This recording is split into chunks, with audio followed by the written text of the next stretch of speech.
Realme GT Neo 6 എന്ന പുതിയൊരു smart phone launch ചെയ്യാൻ പോകുന്നുണ്ട്. ഈ ഫോണിൻ്റെ ഫീച്ചേഴ്സിനെ പറ്റിയിട്ടുള്ള പല കാര്യങ്ങളും ഇപ്പോൾ പറയാൻ കഴിഞ്ഞിട്ടുണ്ട്. ഈ ഒരു വീഡിയോയിൽ നമ്മൾ നോക്കാൻ പോകുന്നത് Realme GT Neo 6 എന്ന സ്മാർട്ട് ഫോണിനെ പറ്റിയിട്ടാണ്. ആദ്യം നമ്മൾ ഫീച്ചേഴ്സും കാര്യങ്ങളൊക്കെ നോക്കുകയാണെന്നുണ്ടെങ്കിൽ ഡിസ്പ്ലേയുടെ കാര്യത്തിൽ ഈ ഒരു ഫോണിൽ 6.74 ഇഞ്ചിൻ്റെ ഡിസ്പ്ലേ വന്നേക്കാം. പിന്നെ ഇതിൽ 1.5K ഡിസ്പ്ലേ ഒക്കെ വന്നേക്കാം. അതായത് ഫുൾ HD റെസൊല്യൂഷനേക്കാളും കുറച്ചും കൂടി ബെറ്റർ ആയിട്ടുള്ള റെസൊല്യൂഷനും കാര്യങ്ങളൊക്കെ ഈ ഫോണിൽ വന്നേക്കാം. OLED പാനൽ വരുന്നതായിരിക്കും. പിന്നെ ഡിസ്പ്ലേയിൽ 144 ഹെർട്സിൻ്റെ റിഫ്രഷ് റേറ്റ് ഒക്കെ സപ്പോർട്ട് ചെയ്യുന്നതായിരിക്കും. പഞ്ചോൾ ഡിസൈൻ ആയിരിക്കും ഈ ഫോണിൽ വരിക. പഞ്ചോൾ വരിക ടോപ്പ് സെൻറ്റർ ഭാഗത്തായിട്ടായിരിക്കും. പിന്നെ ഡിസ്പ്ലേയിൽ 10-bit ഡിസ്പ്ലേ പോലുള്ള ഫീച്ചേഴ്സൊക്കെ വരാൻ സാധ്യതയുണ്ട്. അതുപോലെ തന്നെ കൂടിയൊരു PWM ഡിമ്മിങ് എന്നുള്ള ഫീച്ചറും ഇതിൽ വന്നേക്കാം. ഇൻ ഡിസ്പ്ലേ ഫിംഗർ പ്രിൻറ്റ് സെൻസറൊക്കെ ഈ ഫോണിൽ വരുന്നതായിരിക്കും. ഫോണിൻ്റെ വെയിറ്റ് വരിക 205 ഗ്രാം ആയിരിക്കും. തിക്നെസ് വരിക 8.86 mm ആയിരിക്കും. പിന്നെ ഫോണിൻ്റെ ബാക്കിൽ ഒരു RGB ലൈറ്റും കാര്യങ്ങളൊക്കെ വന്നേക്കാം.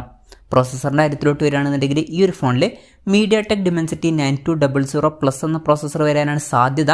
ഇത് mediatekൻ്റെ ഫ്ലാഗ്ഷിപ്പ് പ്രോസസ്സറാണ്. അപ്പോൾ മികച്ച പെർഫോമൻസും കാര്യങ്ങളൊക്കെ ഇതിൽ വരേണ്ടതാണ്. 5G സപ്പോർട്ടും കാര്യങ്ങളൊക്കെ ഇതിൽ വരുന്നതായിരിക്കും. പിന്നെ ഈ ഫോണിൽ 16 GB റാം വരെയും അതുപോലെ തന്നെ 1 TB ഇൻറ്റേർണൽ വരെയും വന്നേക്കാം. LPDDR5Xൻ്റെ റാമും UFS 4.0 സ്റ്റോറേജ് ടൈപ്പൊക്കെ ഇതിൽ വരാൻ ചാൻസ് ഉണ്ട്. പിന്നെ മെമ്മറി കാർഡ് സ്ലോട്ടും 3.5 mm ഓഡിയോ ജാക്കൊന്നും ഈ ഫോണിൽ വരാൻ സാധ്യതയില്ല. IR ബ്ലാസ്റ്റർ എന്നുള്ള ഫീച്ചർ ഈ ഫോണിൽ വന്നേക്കാം. അതായത് ഈ ഫോൺ റിമോട്ടൊക്കെ ആയിട്ട് യൂസ് ചെയ്യാൻ കഴിയേണ്ടതാണ്. പിന്നെ നല്ല വൈബ്രേഷൻ എഫക്റ്റിനൊക്കെ വേണ്ടിയിട്ട് X-ആക്സിസ് ലീനിയർ മോട്ടർ ഇതിൽ വരുന്നതായിരിക്കും. Android 13 ബേസ് ആയിട്ടുള്ള Realme സോഫ്റ്റ്വെയർ ആയിരിക്കും ഈ ഫോണിൽ വരിക. ക്യാമറയുടെ കാര്യം പറയുകയാണെന്നുണ്ടെങ്കിൽ ഫോണിൻ്റെ പിന്നിൽ ട്രിപ്പിൾ ക്യാമറ സെറ്റപ്പ് വരാനാണ് സാധ്യത. 50 MP മെയിൻ ക്യാമറ സെൻസർ ഈ ഫോണിൽ വന്നേക്കാം. ഇത് സോണി IMX890യുടെ മെയിൻ ക്യാമറ സെൻസർ ആയിരിക്കാനാണ് സാധ്യത. ഇതിൽ OS എന്നുള്ള ഫീച്ചറും സപ്പോർട്ട് ചെയ്തേക്കാം. പിന്നെ 8 MP അൾട്രാ വൈഡ് ആംഗിൾ ലെൻസും അതുപോലെ തന്നെ 2 MP മാക്രോ ലെൻസും ഈ ഫോണിൽ വന്നേക്കാം. ഫ്രണ്ടിൽ 16 MP സെൽഫി ക്യാമറ വരാനാണ് സാധ്യത.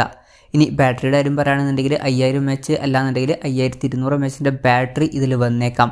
100 വാട്ടിൻ്റെ ഫാസ്റ്റ് ചാർജ് സപ്പോർട്ടും കാര്യങ്ങളൊക്കെ ഇതിൽ വരുന്നതായിരിക്കും. Type-C ചാർജിംഗ് പോർട്ടുമായിട്ടായിരിക്കും ഈ ഒരു സ്മാർട്ട് ഫോൺ വരിക. അപ്പം ഇതൊക്കെയാണ് ഫീച്ചേഴ്സിനെ പറ്റി പറയാനുള്ള കാര്യങ്ങൾ. പിന്നെ ലോഞ്ച് ഡേറ്റിൻ്റെ കാര്യം പറയുകയാണെന്നുണ്ടെങ്കിൽ അതിനെ പറ്റിയിട്ടുള്ള കൂടുതൽ കാര്യങ്ങളൊന്നും ഇപ്പം പറയാൻ കഴിഞ്ഞിട്ടില്ല. എന്നാലും ഓഗസ്റ്റിൽ ഈ ഫോൺ ചൈനയിൽ ലോഞ്ച് ചെയ്തേക്കാം എന്നാണ് റിപ്പോർട്ടുകൾ പറയുന്നത്. അത് കഴിഞ്ഞിട്ടായിരിക്കും ഇന്ത്യൻ മാർക്കറ്റിലോട്ടൊക്കെ ഈ ഫോൺ എത്തുക. പിന്നെ ഇന്ത്യയിലോട്ട് ഈ ഫോൺ വരുമ്പം ഇതേ പേരിൽ ലോഞ്ച് ചെയ്യുമോ എന്നും പറയാൻ പറ്റില്ല. വേറെ എന്തെങ്കിലും പേരിലായിട്ട് ഈ ഫോൺ ഇന്ത്യൻ മാർക്കറ്റിൽ ലോഞ്ച് ചെയ്തേക്കാം. എന്തായാലും കൺഫർമേഷൻസ് ഒന്നും ഇപ്പം പുറത്ത് വന്നിട്ടില്ല. ലോഞ്ച് ഡേറ്റിനെ പറ്റിയിട്ടുള്ള ന്യൂസുകളൊക്കെ വരുമ്പം അതിനെ പറ്റിയിട്ടുള്ള വീഡിയോസൊക്കെ നമ്മൾ ചെയ്യുന്നതായിരിക്കും. അപ്പം അതുപോലുള്ള വീഡിയോസ് കാണാൻ താല്പര്യമുണ്ടെന്നുണ്ടെങ്കിൽ ഈ ചാനലും സബ്സ്ക്രൈബ് ചെയ്യാവുന്നതാണ്. പിന്നീട് കാര്യം പറയുകയാണെന്നുണ്ടെങ്കിൽ അതിനെ പറ്റിയിട്ടുള്ള കാര്യങ്ങളൊന്നും ഇപ്പം പറയാൻ കഴിഞ്ഞിട്ടില്ല. എന്നാലും നമ്മുടെ എക്സ്പെക്റ്റേഷനും കാര്യങ്ങളൊക്കെ പറയുകയാണെന്നുണ്ടെങ്കിൽ ഈ ഫോൺ ചിലപ്പം ഒരു 40,000-45,000 രൂപ പ്രൈസ് റേഞ്ചൊക്കെയായിട്ട് ലോഞ്ച് ചെയ്തേക്കാം. കൺഫർമേഷൻസ് ഒന്നുമില്ല, ജസ്റ്റ് നമ്മുടെ എക്സ്പെക്റ്റേഷൻ പറഞ്ഞു എന്നേ ഉള്ളൂ. എന്തായാലും Realme GT Neo 6 എന്ന പുതിയൊരു സ്മാർട്ട് ഫോൺ ലോഞ്ച് ചെയ്യാൻ പോകുന്നുണ്ട്. ഈ ഫോണിൻ്റെ ഫീച്ചേഴ്സിനെ പറ്റിയിട്ടുള്ള നിങ്ങളുടെ അഭിപ്രായം ജസ്റ്റ് ഒന്ന് കമൻറ്റ് ചെയ്യുക. അതുപോലെ തന്നെ ഈ ഒരു സ്മാർട്ട് ഫോൺ ഇന്ത്യൻ മാർക്കറ്റിൽ നിങ്ങൾ ഏത് പ്രൈസിങ്ങിലാണ് എക്സ്പെക്റ്റ് ചെയ്യുന്നത് എന്നുള്ള കാര്യം കൂടി ജസ്റ്റ് ഒന്ന് കമൻറ്റ് ചെയ്യുക.